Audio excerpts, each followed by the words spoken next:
चलिए आगे बढ़ते हैं, बात देश की राजधानी दिल्ली की कर लेते हैं, जहां पर 2 मार्च को होंगे बार काउंसिल ऑफ इंडिया के चुनाव। आपको बता दें कि अध्यक्ष, उपाध्यक्ष और कार्यकारी सदस्यों के लिए चुनाव किया जाएगा। बार काउंसिल ऑफ इंडिया ने इसकी घोषणा कर दी है। इस वक्त की बड़ी खबर, अहम जानकारी देश की राजधानी दिल्ली से आप तक पहुंचा दें, जहां पर 2 मार्च को होंगे बार काउंसिल ऑफ इंडिया के चुनाव। अध्यक्ष, उपाध्यक्ष और कार्यकारी सदस्य के लिए चुनाव किया जाएगा। बार काउंसिल ऑफ इंडिया ने यह पूरी घोषणा की है। तो दिल्ली में 2 मार्च को बार काउंसिल ऑफ इंडिया को लेकर चुनाव किया जाएगा। अध्यक्ष, उपाध्यक्ष और कार्यकारी सदस्यों के लिए चुनाव की प्रक्रिया की जाएगी। बार काउंसिल ऑफ इंडिया ने इस बात की घोषणा की है।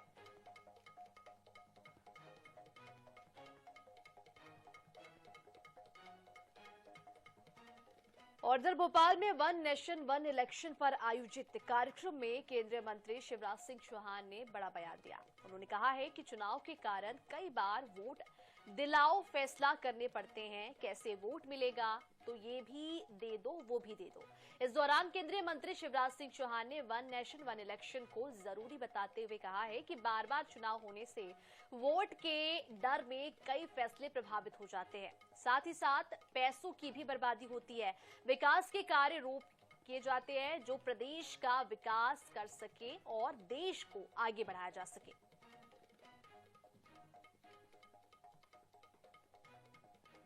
देश अगर बनाना है तो बड़े फैसले लेने पड़ते हैं, जैसे प्रधानमंत्री नरेंद्र मोदी ने कड़े फैसले करने हैं।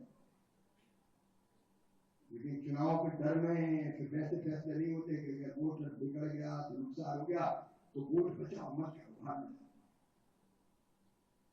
कई फैसले प्रभावित होते हैं जो बच्चों के भविष्य को बेहतर बना सकते हैं, जो प्रदेशों का विकास कर सकते हैं, जो देश को आगे बढ़ा सकते हैं। वोट के डर में फैसले प्रभावित होते हैं। अच्छा, बड़े फैसले तो प्रभावित होते ही हैं। कई बार वोट दिलाऊ फैसले करने पड़ते हैं। कैसे वोट मिलेगा, तो ये भी दे दो, ये भी दे दो, ये भी दे दो, ये भी दे दो। 4 साल ही चलता रहेगा क्या? 4 साल और फिर केवल नेता नहीं रखते, बेटा बेटियों ब्यूरोक्रेसी पूरी चुनाव की तैयारी में। अब चुनाव हो रहे हैं झारखंड में और मध्य प्रदेश के, आप सब चुनाव कराने जा रहे हैं। कितना विकास प्रभावित होता है। अगर ये चुनाव 5 साल में संविधान में संशोधन करके सारे लोकसभा विधानसभा के चुनाव एक साथ हो जाए तो 4.5 साल को विकास के लिए और जनता के कल्याण के लिए ईमानदारी से।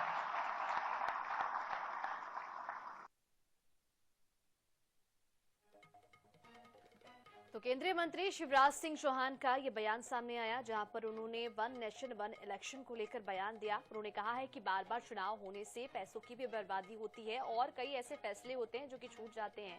एक टाइम में चुनाव होगा तो ये सभी फैसले हो पाएंगे और बार बार चुनाव से कई तरह की समस्याएं होती है, पैसों की बर्बादी होती है, विकास कार्य रुक जाता है। ऐसे में वन नेशन वन इलेक्शन का ये फैसला बहुत सही माना गया है, ऐसा शिवराज सिंह चौहान का बयान है।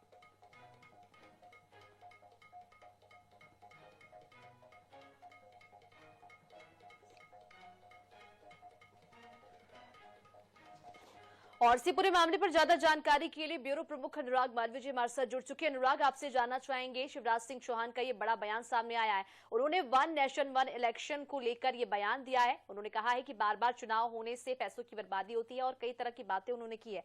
क्या कुछ जानकारी इसको लेकर?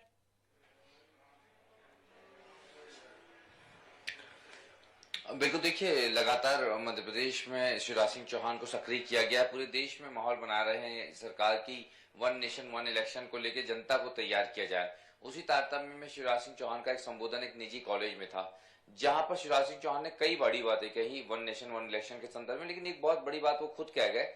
उन्होंने ये बात स्वीकार की कि कई बार खर्चों वाले फैसले भी चुनाव में लेने पड़ते हैं। मतलब वो एक प्रकार से फ्री बीज को लेके बात कर रहे थे, क्योंकि मध्य प्रदेश का फ्री बीज पूरे देश में लागू हो गया है लाडली बहना के रूप में। तो वही मॉडल को इनडायरेक्ट वे में उन्होंने स्वीकार किया और कहीं ना कहीं उनको इस स्वीकृति में थोड़ा सा कहीं ना कहीं कष्ट इसलिए रहा होगा क्योंकि इस तरह की चीजें, जितने चुनाव होंगे आप उतना फ्री बीज देंगे, उतनी सारी घोषणाएं करेंगे, उतना ज्यादा खर्च बढ़ेगा और यही कारण है कि उनका कहना यह था कि एक बार अगर वन नेशन वन इलेक्शन होता है तो एक साथ ही घोषणाएं होंगी, खर्चे कम होंगे, लोगों को व्यक्तिगत रूप से जो अपेक्षाएं हैं उससे ज्यादा देश हित में सोचा जा सकेगा। ये तमाम बातें शिवराज सिंह चौहान कहते नजर आए हैं। वन नेशन वन इलेक्शन को लेकर उन्होंने ये भी कहा है कि कई बार इस फॉर्मेट को लेकर तैयारियां हुई। रामनाथ कोविंद की जो रिपोर्ट थी उसके संदर्भ में भी वो कहते नजर आए, 70% लोगों के समर्थन के संदर्भ में वो कहते आए हैं। लेकिन बड़ी बात यही है कि इस बीच में उन्होंने खुद ने स्वीकार कर लिया कि कई बार चुनाव के चलते ऐसे फैसले लेने पड़ते हैं जिसमें खर्चा होता है, जिससे मध्यम वर्ग प्रभावित होता है और निश्चित रूप से कहीं ना कहीं उनका इशारा खुद की योजना की तरफ भी रहा होगा। लाडली बहना भले ही उन्होंने जिक्र नहीं किया, लेकिन इशारों में ये मान लिया कि इस तरह के फैसले लेने पड़ते हैं। जी अनुराग जी, इसको लेकर विपक्ष की ओर से क्या कोई प्रतिक्रिया अभी तक देखने को मिली है? देखिए, फिलहाल तो विपक्ष का कोई रिएक्शन इसमें आया नहीं है, उसका इंतजार करना होगा। लेकिन निश्चित रूप से वन नेशन वन इलेक्शन के मॉडल को लेकर एक टकराव है भाजपा और कांग्रेस में। तो फिलहाल मुझे नहीं लगता कि शिवराज सिंह चौहान के इस बयान को लेकर कोई कांग्रेस की सहमति आए, लेकिन इस बात को लेकर जरूर कांग्रेस उन्हें घेर सकती है कि लाडली बहना योजना शिवराज सिंह चौहान ने ही शुरू की और अब वो इस तरह की बात कर रहे हैं। तो निश्चित रूप से अभी रिएक्शन का इंतजार रहेगा, पर फिलहाल कोई रिएक्शन विपक्ष का आया नहीं है। जी बिल्कुल। तमाम जानकारी के लिए आपका बहुत शुक्रिया। तो शिवराज सिंह चौहान का ये बयान सामने आया जहां पर उन्होंने वन नेशन वन इलेक्शन को लेकर बयान दिया।